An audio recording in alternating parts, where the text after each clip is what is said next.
Yes, yes, once again, you are in tune with Black Dot Chronicles. Coming to you live and direct from the land where time stands still. I am your host, the Nine Cypher, and you are inside the lab, Soda Sound Lab, Sons of the Sun, welcoming you and yours to another edition. It's been a long time, but I'm back in the game.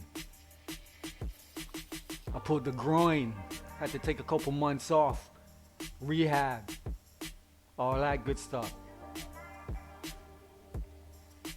But I'm back in the game. Looking for a triple double. Playoffs are upon us. See if we can get that chip. Strategy is crucial. Go hard in the paint or go home. So yeah, it's been a long time, like I said. Glad to be back. Radiating the airwaves, resonating through your mind, your body, and your framework. This is Black Dot Chronicles.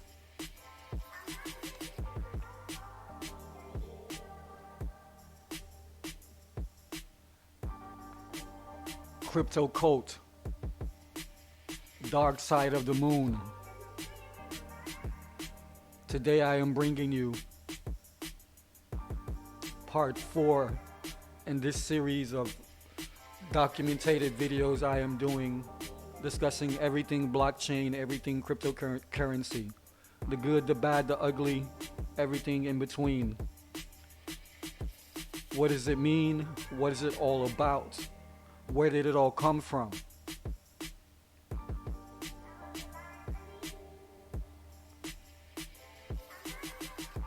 If you've been checking out my series, CRYPTOCULT, Dark Side of the Moon, you would have known that the first out of the box from that series was digital asset Trojan Horse. In this series, I just kind of broke down my crypto origins, my origin story in crypto, how it came to me and how I began to partake in this new asset class. I also gave a preview of what I discovered shortly after I got into the crypto game with regards to the companies, the corporations, the symbols behind the corporations, the people behind the symbols, and who they really represented, and what that means for us in the grand scheme of things.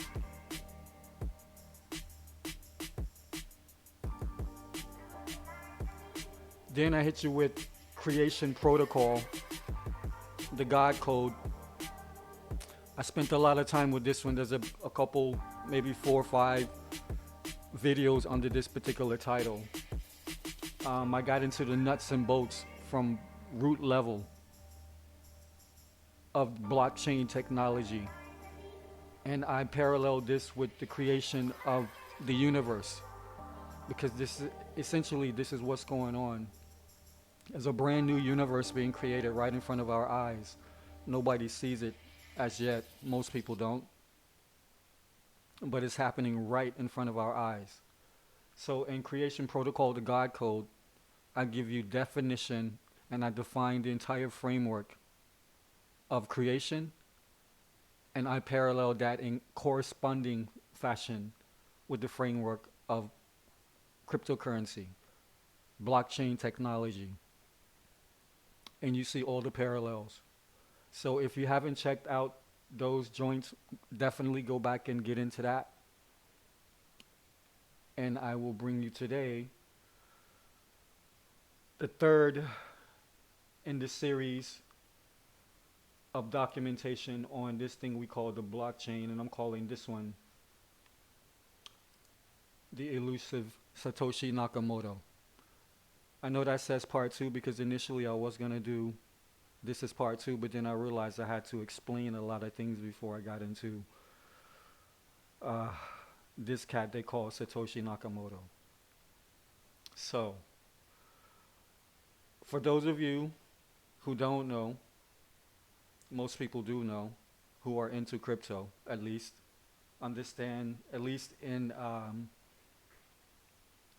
storyline who Satoshi Nakamoto is, and he has been accredited with the creator of Bitcoin, being the creator of Bitcoin.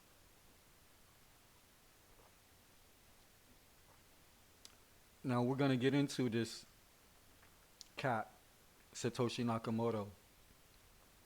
The reason I entitled this one The Elusive Satoshi Nakamoto, because nobody's seen this dude since like 2014, apparently. He created the greatest invention, from my opinion, since zero energy, Nikola Tesla, right? Wilhelm Reich. Since that technology came to the fore, from my perspective, this is the greatest invention, this blockchain technology, that the world has ever seen in the past 1,000 years, 2,000 years. Fuck it. So you got this cat that created Bitcoin, cryptocurrency, decentralized money exchange, and then he fades away into the sunset. Nobody knows who or where, when, how, what.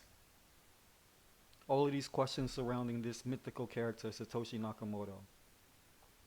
So what I'm going to do is actually go through a little bit of history, give you the origin story, the mythology, the mainstream mythology around this particular cat, Satoshi Nakamoto, and then we'll get into some subculture mythology and investigations around this same particular individual and blockchain technology in general. Okay, so that's what we're getting into today, so buckle up.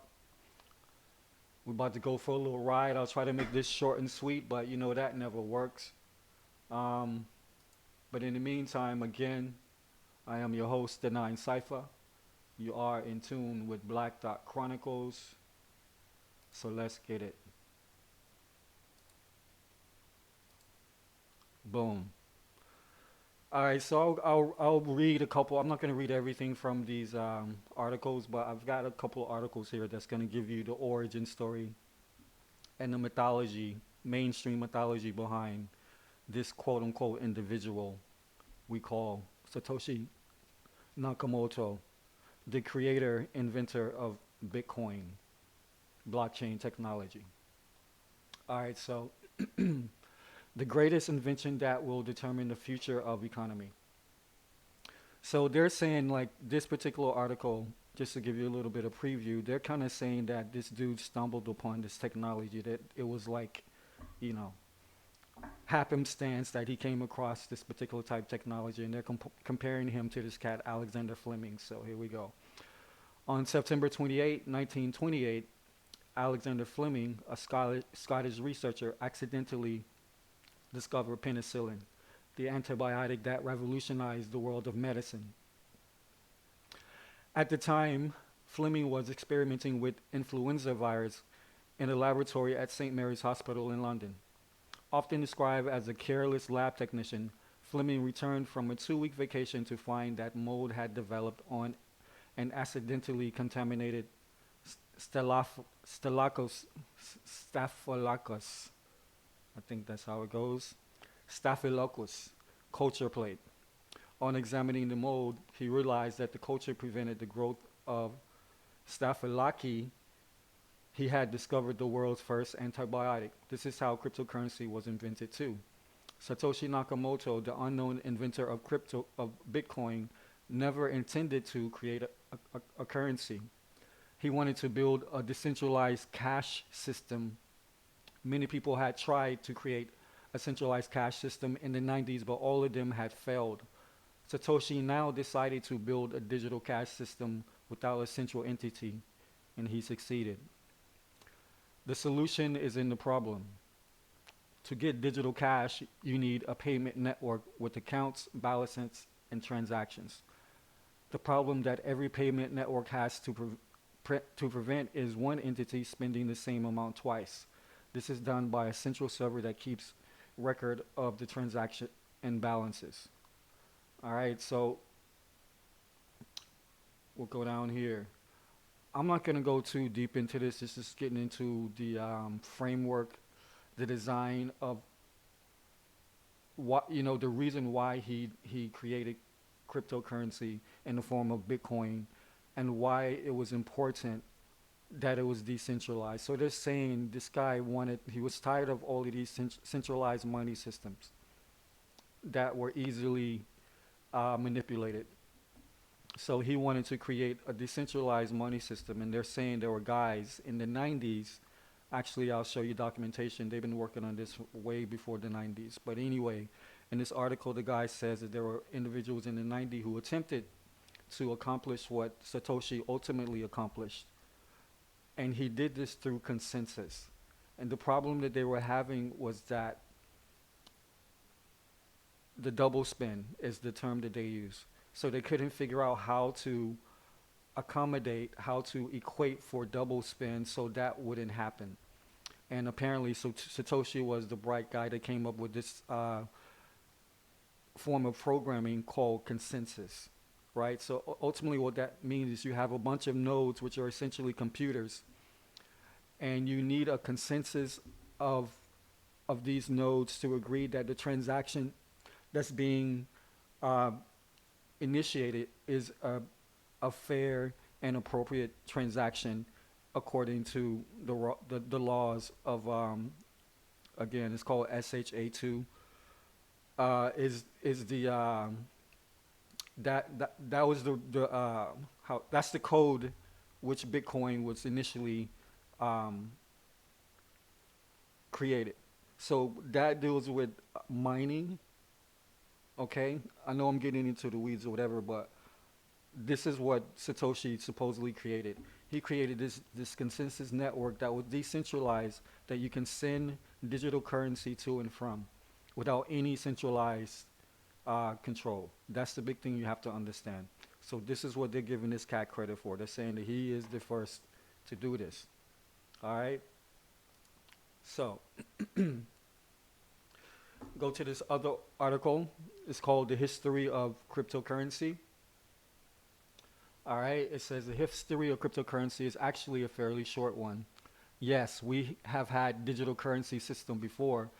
These cryptocurrencies existed, but they are not the same thing. As we mentioned on our cryptocurrency explained page, former versions of digital currencies were strictly centralized, whereas these new forms of cryptocurrency, such as Bitcoin and Ethereum, are decentralized in nature. Now, what is really interesting about cryptocurrencies is that they were never intended to be invented as they are known today. This actually all started with the now infamous Bitcoin and a man named Satoshi Nakamoto. Nakamoto's goal in the beginning was to create nothing more than an electronic peer-to-peer cash system. People had for a long time been trying to create some kind of online digital cash system, but had always failed due to the issue of centralization. Satoshi Nakamoto knew that another attempt at building an online centralized cash system would only result in more failure. So he decided to create a digital cash system that had no centralized authority, and so came the birth of the Bitcoin. Yes, Satoshi Nakamoto invented the Bitcoin, the very first decentralized form of digital cash that had no central governing or controlling body. Bitcoin was to be the property of the entirety of the Bitcoin community. Nakamoto created Bitcoin back in 2008, and its value exploded without question.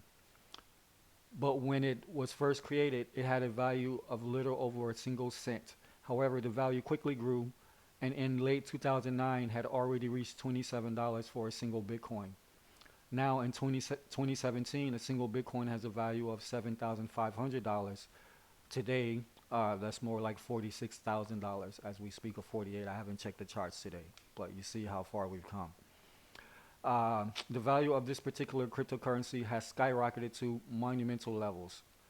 To go back to the creation of Bitcoin, the big problem Nakamoto was facing was to stop double spending, the act of a currency owner spending the same money twice. The control over the spending and the amount of cryptocurrency presented in digital world was previously always controlled by a central authority, hence why digital currencies were always centralized. It was a way to make sure that double spending did not occur. Nakamoto figured out how to create a digital currency that did not require this central authority. In a decentralized digital currency system, every single user or entity needs to agree consensus on every single account, balance, and transaction for it to work. Okay, so the long and the short of it, as you can clearly see, they're giving Satoshi Nakamoto the credit for creating this new form of disseminating money and transferring money digitally outside of a centralized structure, i.e. a bank. Okay? So he created this form of consensus where you had all the other users or nodes within the network had to approve the transaction.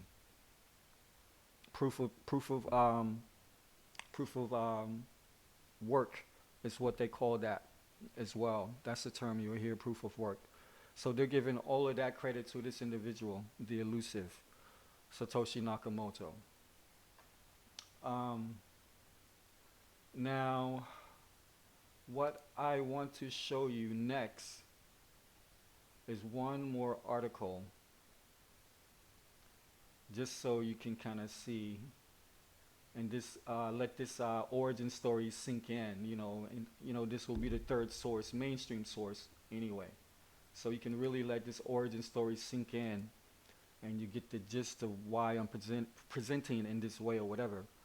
Because they want you, the mainstream wants everybody to believe this mythology of Satoshi Nakamoto, and they're selling it hardcore. Okay, so the identity of the pioneering cryptocurrency's founding father has remained a mystery since the white paper published back by a programmer going by the pseudonym Satoshi Nakamoto surfaced in 2008. However, there are plenty that have worked with the Bitcoin founder to make it a success. All right, so we'll scroll past this. I'll just read all this highlighted stuff. Again, Satoshi Nakamoto is a pseudonym of one or more programmers that in late 2008 began circulating a white paper. The difference between this article and the first two prior articles is they're saying pseudonym for one or more, so they're insinuating that Satoshi Nakamoto was in fact not one flesh and blood individual, but was more likely a group of programmers that came up with this concept of Bitcoin. So just remember that. All right. So in late 2008, began circulating white paper Bitcoin, a peer-to-peer electronic cash system. You can go look this up online and find this white paper right now. That outlined a vision to create a purely peer-to-peer version of electronic cash that would allow online payments to be sent directly from one party to another without going through a financial institution. While there has been numerous individuals suspected of founding Bitcoin, including PayPal founder and Tesla chief executive Elon Musk and Japanese American who just happened to be named Dorian Prentice Satoshi Nakamoto, the world is no nearer to discovering the creator's true identity than it was 10 years ago.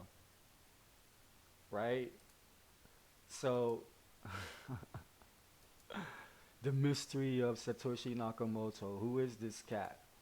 Who the hell is Satoshi Nakamoto? The elusive Satoshi Nakamoto. So obviously this intrigued me, and especially if you go back and you check the creation protocol and everything I did under that part of CryptoCult, you'll get a more clear picture of why initially and immediately I was skeptical about this whole cryptocurrency game or whatever. So obviously I went into deep dive you know, and got into the research hardcore. So let me go here. I'm going to show you that.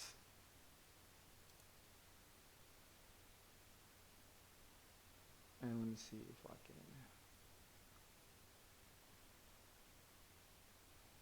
All right. So what you're looking at is kind of like a brief history of cryptography. This is the discipline that is required to build a blockchain. So anybody who builds blockchains are cryptographers. Okay. Again, they're saying in 2008, this individual, a group of individuals, as the last article hinted at, got together and created this unique, brand new mechanism of generating cash, creating cash flow, and sending that cash flow decentralized. But what I'm showing you right now is a list of the who's who of cryptographers from the early 80s up until 2008 when Bitcoin was coined, so to speak. So you have this guy, David Chaum, who was a heavy hitter in the early 1980s and through the 90s as well. So these are all developers, and these were projects that were pre-Bitcoin, okay? These projects are pre-Bitcoin, and these are the developers, and you can go look all of this up. This is all open source information for anybody who cares to check it out. So you've got, in 1981, you had David Chaum, Chaum, who came up with the Mix network, okay?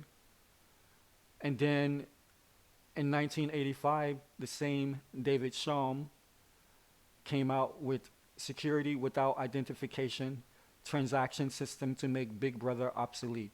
So this is a white paper he did in 1985 already.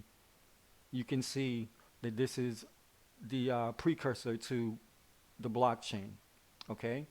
In 1990, Chaum and company, it says, came out with DigiCash, fast anonymous digital money, okay? Now in 1992, this is very crucial because this is the very foundation of Bitcoin. You got Cynthia Dwork, D-W-O-R-K, and Moni Naor, N-A-O-R. They came up with the concept of proof of work in 1992. All of the first cryptocurrencies, Bitcoin, Ethereum, and a lot of these initial cryptocurrencies, they come from the proof of work platform, okay? Consensus, mining, all of these things like that. This concept was created on paper in 1992 by Cynthia Dwork and Moni Naor. All right. Now, smart contracts. This is why Ethereum, the second biggest cryptocurrency, or the second biggest known cryptocurrency, and basically the second biggest cryptocurrency as far as market cap. Supposedly, Vitalik Buterin came up with this concept. You know, they give this guy the credit for being the first to bring smart contracts to the blockchain.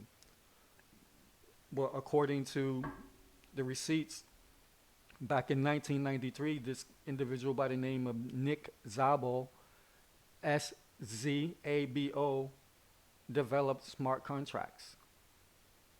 Now we go to 1995.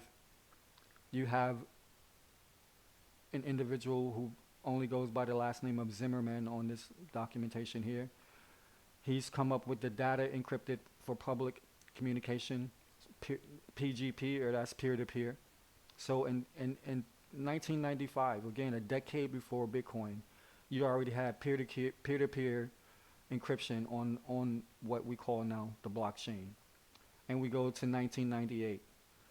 This cat, Weidai, W-E-I-D-A-I, has come up with the B money concept. Again, another form of digital money. It would be like, Litecoin or XRM or XRP. Okay, so you already had all of these blockchain companies that were not being called blockchain companies decades prior to Bitcoin ever being Bitcoin. All right. So now in 2003, you have Bram Cohen, BRAMCOHEN,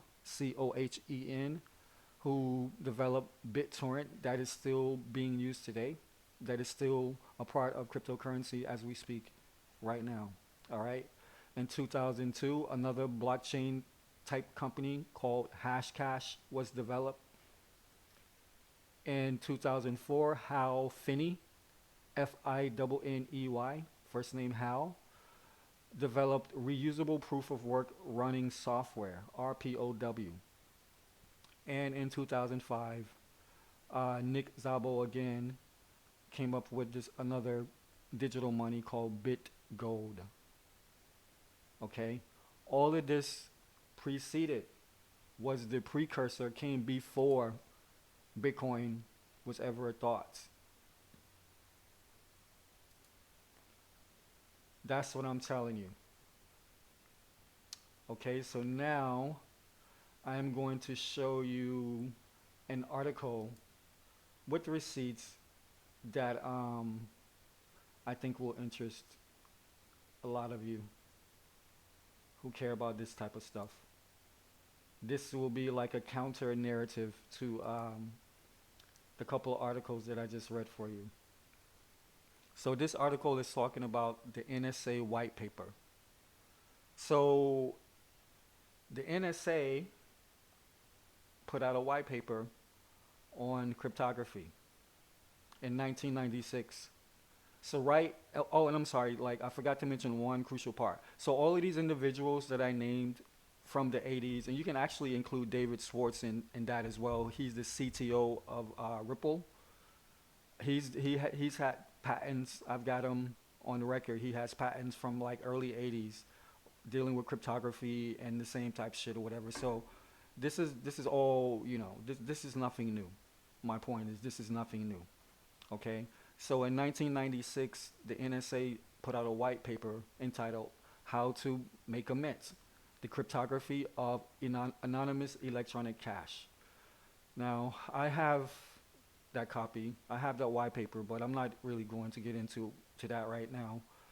If anybody wants to look it up, just put that into the title. It'll come up immediately. How to Make a Mint, the Cryptography of Anonymous Electronic Cash. All right, boom. So it goes through, how to make a mint. It shows you the protocol that they used initially, which was the SHA-2, SHA and SHA-2 protocols, which again deals with proof of work and consensus. All right. Let's see what's interesting here. Let's go back up. My bad. So again, in their NSA white paper, they comprehended the state-of-the-art decentralized peer-to-peer eCash. So it is not a white paper like the Bitcoin white paper. To understand why the 90s saw a huge boom in internet currencies, read where their cryptocurrencies were their cryptocurrencies before Bitcoin. Then they talk about this cat Tatsuki Okamoto. He's done some white papers as well. This one's in 95. An efficient divisible electronic cash scheme, advances in crypto. All right. Also in 91, universal electronic cash, advances in crypto. Okay, so in 91 and 95, he's done 2 white papers on cryptography. All right. Tatsuaki Okamoto. Tatsuaki Okamoto. All right. So 3 things which the NSA and DARPA actually invented. The NSA and other government agencies like the DARPA and researching on cryptography and anonymous communication because it is their job. This is why their research led to the most big inventions in today's communication. So DARPA developed the internet. onion routing, aka the Tor browser or the darknet that was developed by DARPA, and of course a bunch of cryptographic standards like SHA-2, which I just spoke about, which is the source for Bitcoin. That's how Bitcoin was encoded. Now this is interesting. You got this cat Vitalik Buterin, which is given the title of the founder of Ethereum or Ether. They're saying that he suspected the NSA now has an opinion that has, but they're saying at some point he suspected the NSA was behind Bitcoin, but now he may have a different opinion. So I'll just go down and read, which is supposedly an email from Vitalik Buterin. And it says, June 5th, 2011, Vitalik Buterin, in some type of, looked like some type of chat group or whatever. It says, this is probably one of the major reasons Satoshi never let anyone know who he was. I wouldn't be surprised if he is actually an American working for the NSA, specializing in cryptography.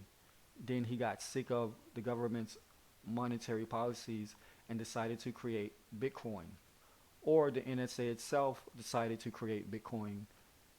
Things as big as megacorps and governments work against themselves all the time, he says. I wouldn't be too surprised if the NSA had some part, at least, in supporting it.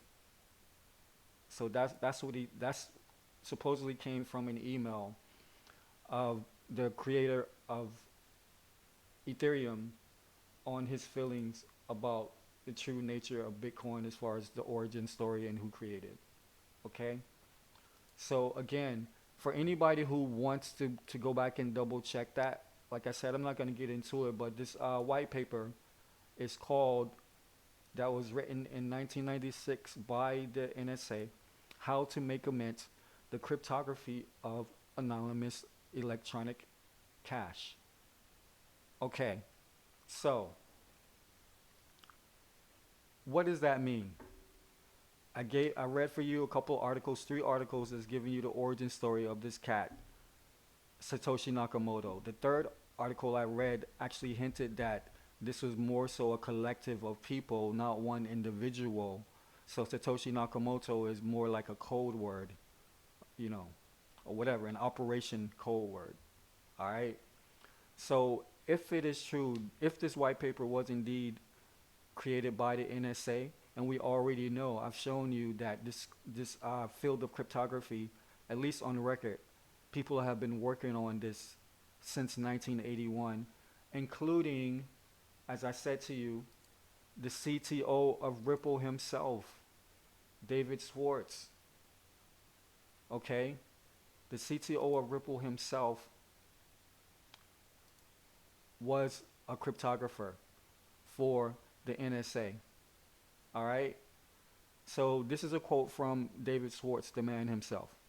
The NDA, the non-disclosure agreement I had to sign for the NSA, had a list of things of theirs I promised to keep secret. Usually, it's stuff like partners, business practices, trade secrets, and their list was existence of, and that's in quotes. I don't know what that means. Yet my first day at Fort Meade, a crew was filming a documentary inside the NSA. So he's basically observing the contradiction in their secrecy. And his first day, they got a fucking film crew inside, is what he's saying. All right. Another funny story. I had lost contact with everyone I met or worked with at the NSA for several years until one day they all appeared as suggested friends on Facebook. I'm just reading that quote from you directly from the man's mouth himself. This dude is CTO of one of the biggest name brands, like the top 3 name brands in crypto. He's the CTO, Chief Technical Officer of Ripple. A lot of this platform he designed himself, or he assisted in the design of this platform. And he has, I think he actually is behind PolySign, which is another company that's going to be functioning on the blockchain here very soon. So you have one of the most intelligent dudes on the planet admitting that he did work for NSA at some point prior to going to work for Ripple. And again, if you go back and check my previous documentation videos on this particular topic, you would clearly see that a lot of these individuals that are heads of these blockchains are developers of these blockchains. They come from what we would call the Illuminati. Okay. Um, so yeah, all of that was quite interesting, if not disturbing to me, nonetheless. So I'm just gonna break this down to you. It's really this simple. I've gave you all of that math simply to say, from my perspective, the equation is, and I'm calling this the conspiracy equation. All right, so I'm not saying this is absolutely what it is. I'm just theorizing, hypothesizing, and I got some receipts in there to kind of give you a framework. All right, so Nakamoto equals Bitcoin. Bitcoin equals NSA. NSA equals the blockchain. The blockchain equals the Trojan Horse. The Trojan Horse equals the NWO. NWO equals the mark of the beast.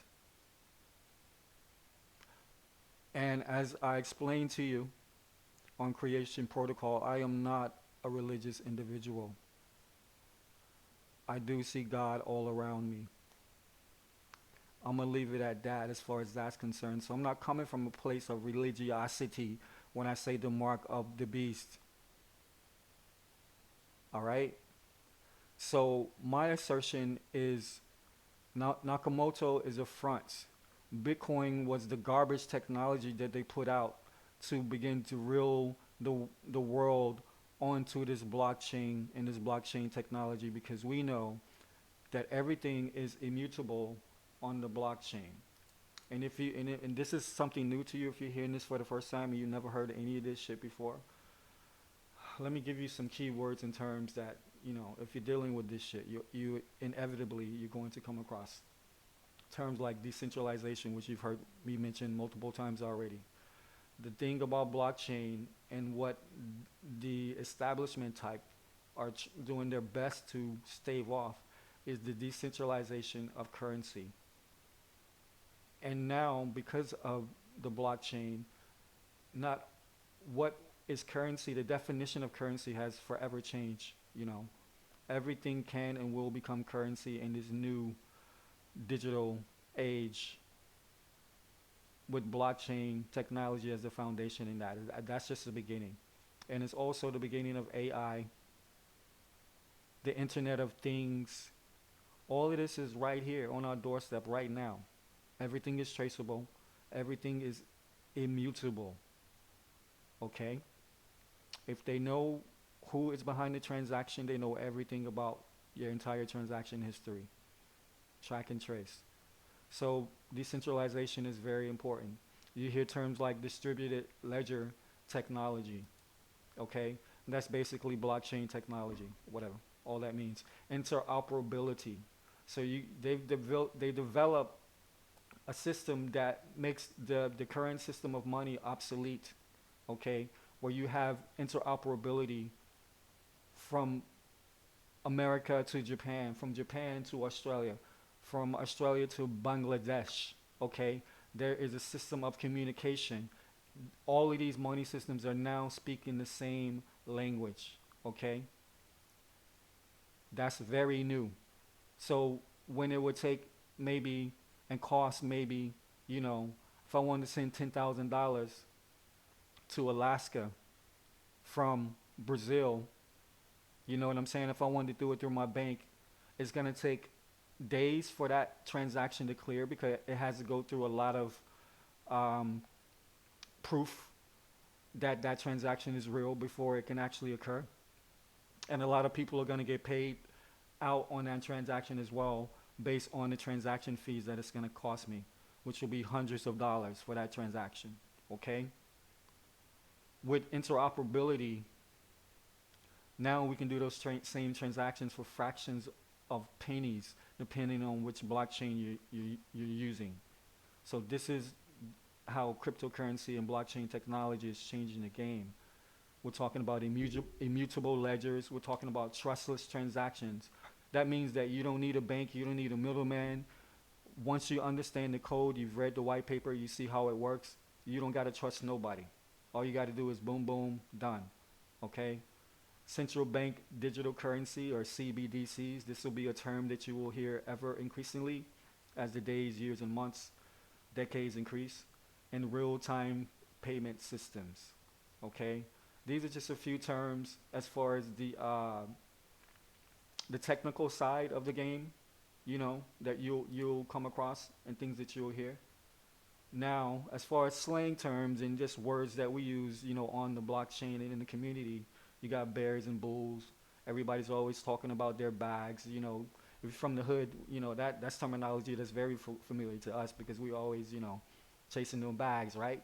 That's what we talk about. Then you got FOMO, which is just fear of missing out. Cats like to, wait till the price is at its highest point.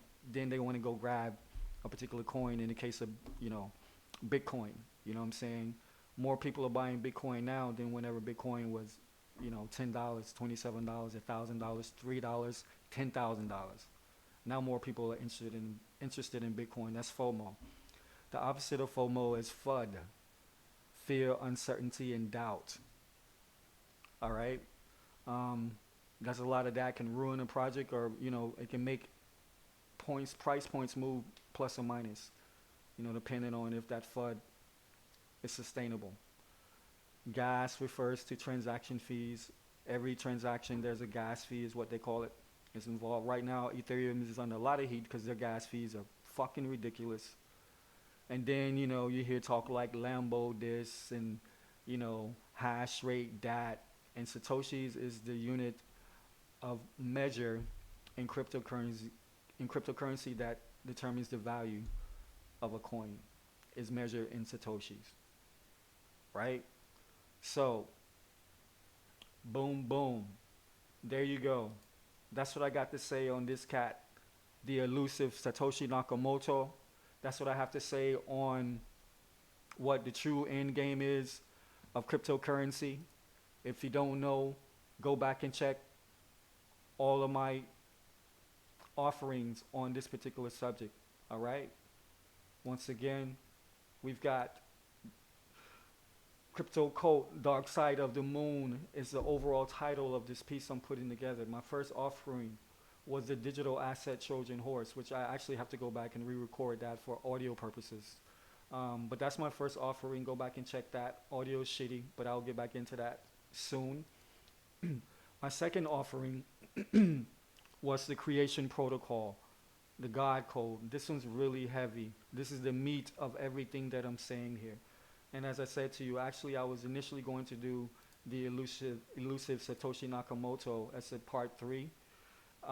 But I realized soon after I did part 1 that that's just too much definition and explanation and framework that I need to present as I move forward and giving you all this information. So if you don't know anything, if you don't watch anything, go back and watch everything from the creation protocol and all of the little sub videos I did underneath that.